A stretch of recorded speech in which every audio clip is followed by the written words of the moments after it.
Dear students, today as the board I have written already, the topic of discussion or the topic of interest is mycorrhizae. What are these mycorrhizae? Myco means in Greek fungi, rhizae means the root.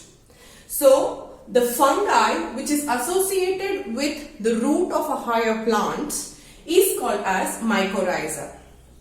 Now what is this? We had learned about lichens in our last class, which is also a symbiotic association between a fungus and an algal member. If you remember, it was mycobiont and the phycobiont. Here it is usually a fungus which is in symbiotic association with the root of the higher plants. So these fungus are usually present in the soil. They form a network of hyphae in the soil layer, and they are present in the organic part of the soil. They are going to produce they have the ability to dissolve the cell walls of the plant and make their entry into the cortical region of the plant root. Okay, here whenever the root which is associated with the mycorrhiza, when the plant's root is associated with the mycorrhiza, the root is not normal. It doesn't look normal. Okay, like when I'm looking about a taproot system, when we discuss about a typical taproot system, it has a primary root, a secondary root, and a tertiary root, right? But in case of those plants which are associated with the mycorrhiza, their roots will not look the same as what we see in the other plants. So what is that morphological change which we are going to notice? So if you can notice here, I have written three important diagrams pertaining to the morphology of the roots associated with mycorrhiza. The first one you should see here, very conspicuously, if you see, I have written this prickly kind of things, right? But they are not prickles. They give that woolly appearance. Okay, when you touch the root of those plants which are associated with mycorrhiza, they will be woolly, like a wool, soft. Okay, that particular thing makes the root looks more like a coralloid. It looks like a coralloid. Now, what is coralloid? You all should know what is a coral, right? So you have an idea what is it. It's actually a marine organism living in the sea, which looks very much like this. So since it is showing an appearance of a coral, we call it as a coralloid root. The next one I'm showing you here is the tuberous. So you can see the tubes which are coming out from the main primary root, and those tuberous structures or tube-like structures are called as the tuberous root, right? Here also it is woolly, okay, and this is how it looks when it is a tuberous root. Now next we move on to the nodulated, okay? It's a nodulated root wherein nodules are formed. What are these nodules? These nodules are the group of mycorrhizal hyphae. What is it? A group of mycorrhizal hyphae which all forms a kind of a nodules. Can you see? These nodules are found associated with the root, helping the plant to grow and development. What is the help they are going to do? We'll talk about it later. So this is a general morphology of the plant which is associated with the mycorrhiza. Having talked about the morphology, obviously we have to know about the anatomy also, correct? What do you mean by anatomy? Something what we are going to see internally. So how does, when you take a plant section, say for example, I have taken a plant section of a longitudinal section, that is LS, okay? LS of a root showing an endomycorrhiza. I'll tell you what is an endomycorrhiza and also ectomycorrhiza when we talk about types of mycorrhizae. But right now, please understand, we are learning this in an anatomical aspect. So how it is going to form an association with the root. Okay. See here, I have differentiated the mycorrhiza in a red form. Okay. Now this mycorrhizal hyphae are having an ability to digest the cell wall and go inside the cortical region of the root.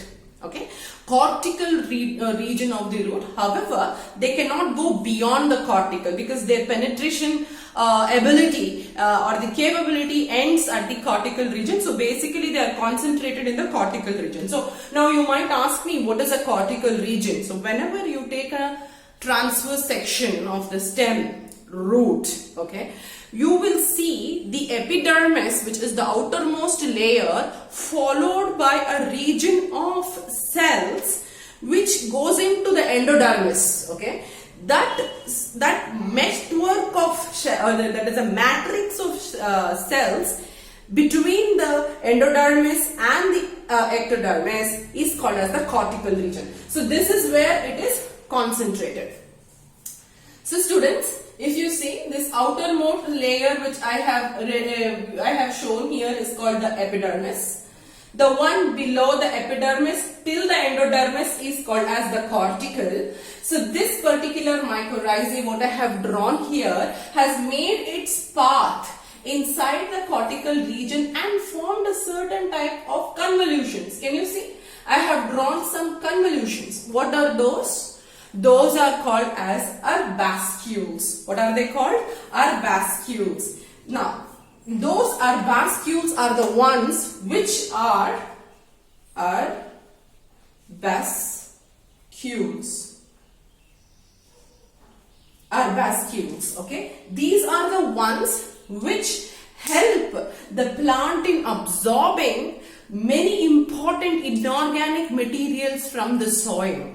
And they are the ones which will be able to get the nourishment directly from the plant for their survival.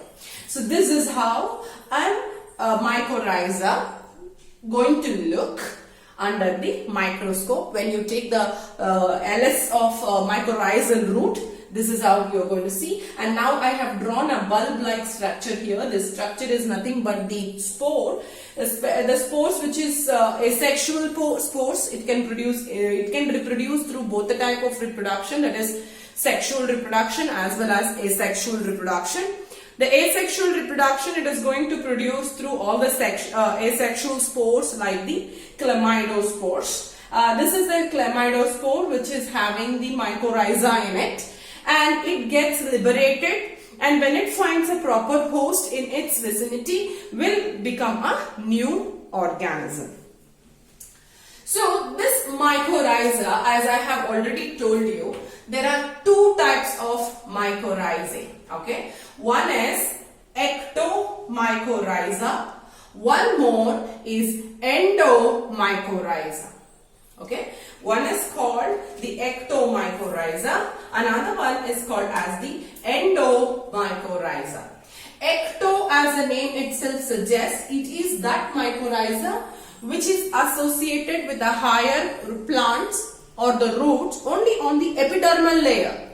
They don't even come too much into the cortical region. They are very much on the surface. Okay, this type of ectodermal mycorrhiza is usually very specific with the plant with which they are going to associate, and they are usually seen in association with the higher trees. Okay, so we see ectomycorrhiza associated with the trees. Now coming to the endomycorrhiza, as the name itself suggests, endo means inside. Okay, so the endomycorrhiza, in this diagram, it's very well shown that the mycorrhiza has actually entered inside the cortical region. Very small portion of it is actually outside the epidermis. Now this is that mycorrhiza where 80% of the plants, 80% of the plants actually has an association with the endomycorrhizae. Understand? So what is this? What is the function of this mycorrhizae? Why should there be any mycorrhizae? See, because of there should be a surplus production of food because of the population explosion. Understand? So you cannot afford to lose plant because of the bad soil or the crop death and things like that. So, or there might be situation where there is a drought, or when there is some kind of a situation where there are no organic or inorganic materials for the plants to absorb. So in order to see that the plant grows well and absorbs enough organic and the inorganic mineral nutrients from its surrounding without actually applying any kind of pesticides or insecticides, the best way to do is to use a mycorrhizae. If you can just look into just give a search term in internet, you will get to know that there are packets of mycorrhizal spores sold in many of the consumer shops, wherein you can use them and mix it up with your soil. Okay, mix it up with your soil, so then when you go in for potting your plant, you will definitely have a better plant growth, better fruits and better flowers. So what are these things which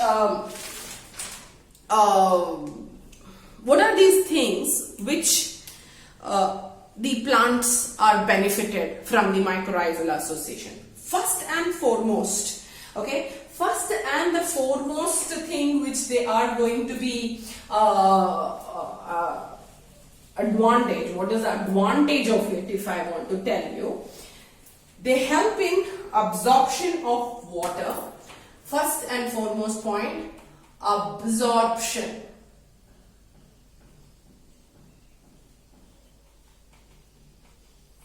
Absorption of water. Okay. Then dissolving of essential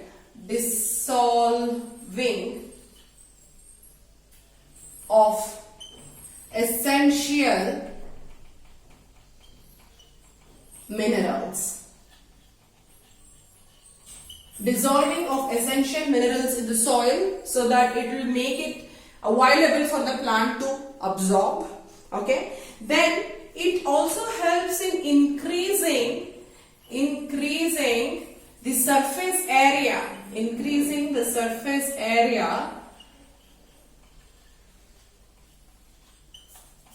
for better absorption.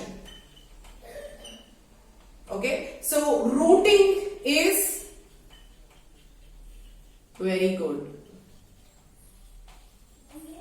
or profuse.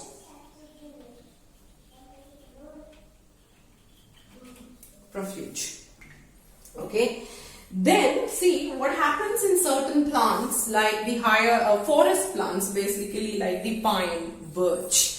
These plants definitely requires an association with the mycorrhiza, because when they get associated with the mycorrhiza, they will have about 2 to 3 times more absorption of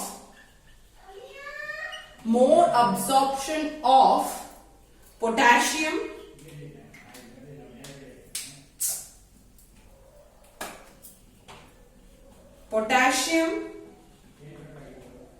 nitrogen and phosphorus. Okay, so this absorption is improved because of the presence of the mycorrhiza. Now you might ask, it is also having an important other functions also. They are going to produce a lot of growth promoters, then also produce what are called as antimicrobial substances. Okay, antimicrobial substances which will definitely give them protection against any disease which they may encounter. So now you might ask me, what is it is all the benefit given to the plant. What is the fungus getting? The fungus is getting food and shelter. The nourishment, since fungus, as you already know, that it is an heterophyte, it cannot make its own food. Hence, what it does, it absorbs the nourishment directly from the plant cells for its survival. So now, what is the very, very important examples which I need to give you here is, for ectomycorrhiza, example is boletus, okay, and for endomycorrhiza, example is glomus. Children, you have to know this name, glomus, very important. Okay, it is very, very important to know the name glomus, and also the ectomycorrhiza, which is the boletus. So with this, I will be concluding my topic. It's a very small topic which is covered in a chapter on biological classification. This is after kingdom Mycota, or it is also after the small topic which talks about the virons, prions, lichens, and it's not very elaborately explained in the NCERT textbook. However, please understand mycorrhizae, because there can be questions asked for your MCQs. So with this, I conclude by defining mycorrhiza once again for you. Mycorrhizae are those fungus which are in symbiotic association with the root of the higher plants. They are very important in helping the plants to absorb very important minerals like the potassium, nitrogen, and the phosphorus. There are two types of mycorrhizae. They are ectomycorrhiza and the endomycorrhiza. The ectomycorrhiza is found only on the surface of the root. It doesn't go inside the root region. Endomycorrhiza is found, it goes from outside to inside and stays in the cortical region.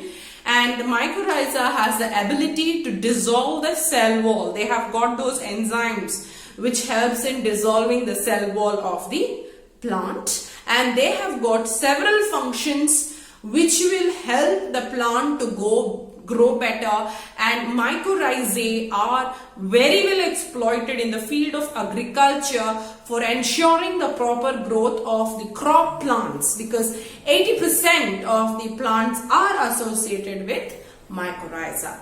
Hope you have understood this, and I hope you can appreciate this.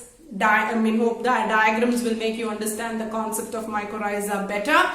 And in my next class, I'm going to come up with one more interesting topic and keep you posted, and have a nice day. Please do like, share, and subscribe to my channel. Thank you so much.